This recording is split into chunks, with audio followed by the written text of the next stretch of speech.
यह कहानी सेनापुर गांव की है। सेनापुर गांव में एक मजदूर था जिसका नाम किशोर था। वह अपने परिवार के साथ रहता था। उसके परिवार में उसकी पत्नी और एक बेटा था। वह सेठ ठाकुर के पास काम करता था। अरे भाग्यवान, तुम्हारा खाना अभी नहीं तैयार हुआ। जल्दी करो, मुझे काम पे जाना है, नहीं तो सेठ ठाकुर जी आज डांटेंगे और फालतू में बोलेंगे। क्या तुम यही चाहती हो? बस जी, खाना अभी तैयार है, आप जल्दी से हाथ धो लीजिए। आज मैंने आपका मनपसंद खाना बनाया है, आप खाते खाते अपनी उंगलियां चाटते रह जाएंगे। किशोर और उसका बेटा साथ में बैठकर खाना खा रहे थे। किशोर को खाना बहुत अच्छा लगा। अब किशोर काम पर जाने के लिए तैयार हो गया। तभी उसका बेटा बोला, पिताजी, आप आते समय मेरे लिए बेसन के लड्डू ले आते, वह मुझे बहुत पसंद है। और पिताजी जल्दी आना, हम सब साथ में बैठकर खाएंगे। किशोर काम के लिए निकल पड़ता है। वह सेठ की हवेली के पास पहुंचकर देखता है कि सेठ जी सबको डांट लगा रहे हैं। फिर वह अपने मन में सोचने लगा, किशोर, आज तो तू गया, सेठ जी सबको डांट रहे हैं। तू कौन से खेत की मूली है? अरे, मैंने अपने भाग्यवान से कहा था, लेकिन वो सुनती कहाँ है। अब मैं क्या करूं? भगवान, आप ही मुझे बचा लो। सेठ ठाकुर ने देखा कि किशोर आ चुका है। वह सोचने लगा, किशोर आ गया और इतना विलंब से आया है, आज मैं इसकी खैर लूंगा। इसका रोज का काम है देर से आना और पैसे समय से चाहिए। आज मैं इसे धक्का दूंगा ताकि इसके अंदर डर आ जाए और इसका पैसा भी काटूंगा। तब इसे समझ में आएगा कि ठाकुर सेठ कौन है। आओ आओ किशोर, तुम्हारा ही इंतजार था। तुम इतनी जल्दी कैसे आ गए? कहो तो मैं तुम्हारे लिए चाय पानी लाऊं। तुम लोग मेरे नौकर हो, नौकर। तुम्हारा जगह मेरे जूते के नीचे है। अगर पैसे चाहिए तो काम करना होगा और मेरी इज्जत करनी होगी। जाओ, खेत में जाकर काम करो और किशोर, तुम आज दोगुना काम करोगे। जी सेठ जी, मैं जाता हूँ काम करने के लिए। ऐसा कहकर किशोर काम के लिए चला जाता है। वह बहुत मेहनत करता है, दिन रात एक कर देता है। सभी मजदूर अपना काम करके चले जाते हैं, लेकिन किशोर अभी भी काम कर रहा था। उसकी पत्नी और उसका बेटा उसका आने का राह देख रहे थे। माँ, पिताजी अभी क्यों नहीं आए? वह रोज तो जल्दी आ जाते थे, मगर आज देर हो रही है और मैंने लड्डू लाने को भी कहा था। बेटा, तुम्हारे पिताजी आते ही होंगे, शायद उनको लड्डू खरीदने में देरी हो रही है। वही दूसरी तरफ किशोर अपना काम खत्म करके सेठ के पास पहुंचकर बोलता है, सेठ जी, मैंने आपका काम खत्म कर दिया है, आज की मजदूरी दे दीजिए। और सेठ जी, मैंने आपका काम बहुत मेहनत और लगन से किया है। तुमने काम तो ठीक किया है, लेकिन तुम्हें आज पगार नहीं मिलेगी। लेकिन सेठ जी, यह गलत है। मैंने आपका पूरा काम किया है, इसमें तो मेरी दोगुनी पगार बनती है। सेठ जी, मेरा एक दिन का तो पगार दे दीजिए। चल भाग इधर से। पगार चाहिए तो कल समय से आ जाना काम करने। सेठ के बोलने के बाद किशोर उदास हो गया। वह अपने घर जाने लगा। रास्ते में चलते चलते वह सोचने लगा, सेठ जी ने आज पैसे भी नहीं दिए और मेरे बेटे ने भी बेसन के लड्डू लाने के लिए बोला था। अब मैं क्या करूं? इस समय मेरे पास 1 रुपया भी नहीं है। वह सोचते सोचते घर पहुंच गया। उसने देखा कि उसकी पत्नी और बेटा राह देख रहे थे। तब उसका बेटा बोला, पिताजी, आप आ गए? क्या मेरे लिए लड्डू लेकर नहीं आए? किशोर पूरी बात अपने परिवार को बताता है कि उसके साथ क्या क्या आज हुआ। तब उसकी पत्नी बोली, अरे जी, सेठ जी ने ऐसा अत्याचार किया और पैसे भी नहीं दिए, ये तो गलत बात है। आप कल से सेठ जी के इधर काम करने मत जाना, कोई दूसरा काम खोज लेना। क्या दूसरा काम? अरे भाग्यवान, तुम्हारा दिमाग तो नहीं खराब है? दूसरा काम कहाँ मिलेगा? और सेठ जी का तो रोज का काम है बोलने का, उतना तो मैं सह लूंगा। दोनों पति पत्नी आपस में कुछ देर बात करते रहे।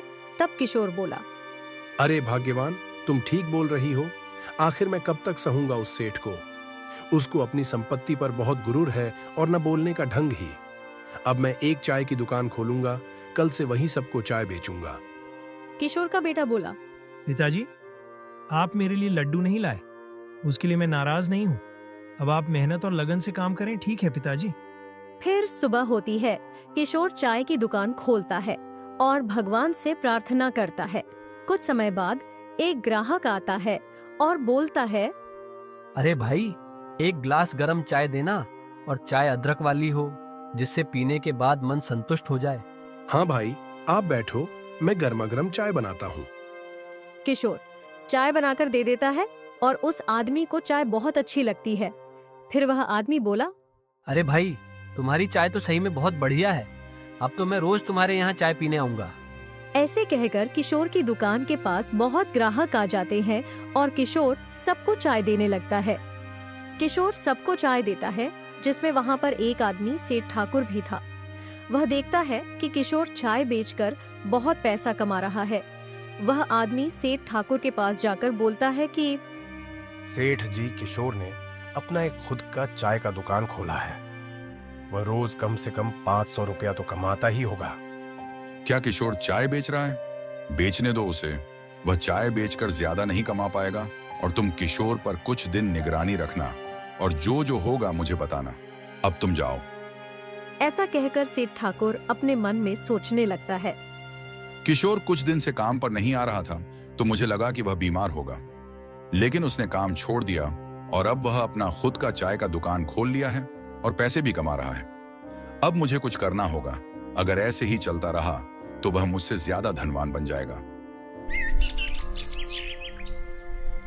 ऐसे ही कुछ दिन चलता रहा और किशोर की दुकान बहुत अच्छी चलती है और किशोर का परिवार बहुत खुशहाल होता है। लेकिन सेठ ठाकुर को यह बात नहीं पच रही थी। बेटा, मैं तुम्हारे लिए बेसन के लड्डू लाया हूँ, और वो भी 1 किलो। अरे वाह पिताजी, क्या आप सच में बेसन के लड्डू लाए हो? किशोर ने अपने बेटे को बेसन के लड्डू दिए और उसका बेटा बहुत मन से खाता है। किशोर और उसकी पत्नी भी खाते हैं। अरे भाग्यवान, अब हमारी दुकान बहुत अच्छे से चल रही है। हर रोज बहुत ग्राहक आते हैं और सब चाय की तारीफ करते हैं। ये सब तुम्हारी वजह से हुआ है। तुमने मुझे उस दिन जो अच्छे से समझाया, ये सब उसी की देन है। सेठ ठाकुर एक दिन किशोर की दुकान के पास जाता है। तभी किशोर बोलता है, अरे सेठ जी, आप आए हैं, कैसे आना हुआ?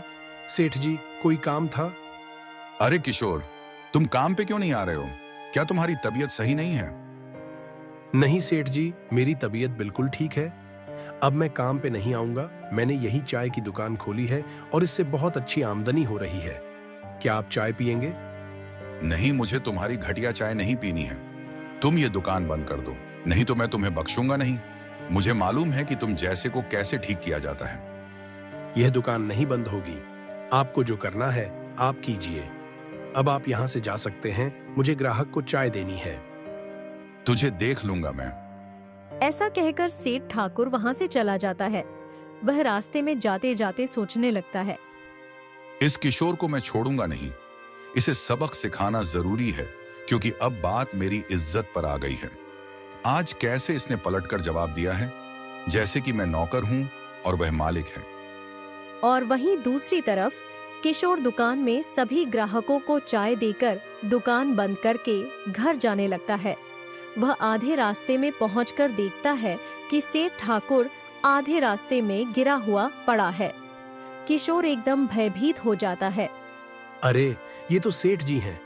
ये जमीन पर बेहोश पड़े हैं। अरे सेठ जी, ओ सेठ जी, उठिए। अरे यार, सेठ जी तो उठ ही नहीं रहे हैं। अब मैं क्या करूं? मैं इन्हें ऐसे हालात में छोड़कर नहीं जा सकता। अब मुझे ही कुछ करना होगा। किशोर इधर उधर देखता है, मगर कोई नजर नहीं आ रहा था। वह अब परेशान हो गया कि वह अब क्या करे। फिर वह अपने मन में सोचने लगता है, मुझे अब कोई नजर नहीं आ रहा है। मैं एक काम करता हूँ, सेठ जी को उठाकर उनके घर ले जाता हूँ।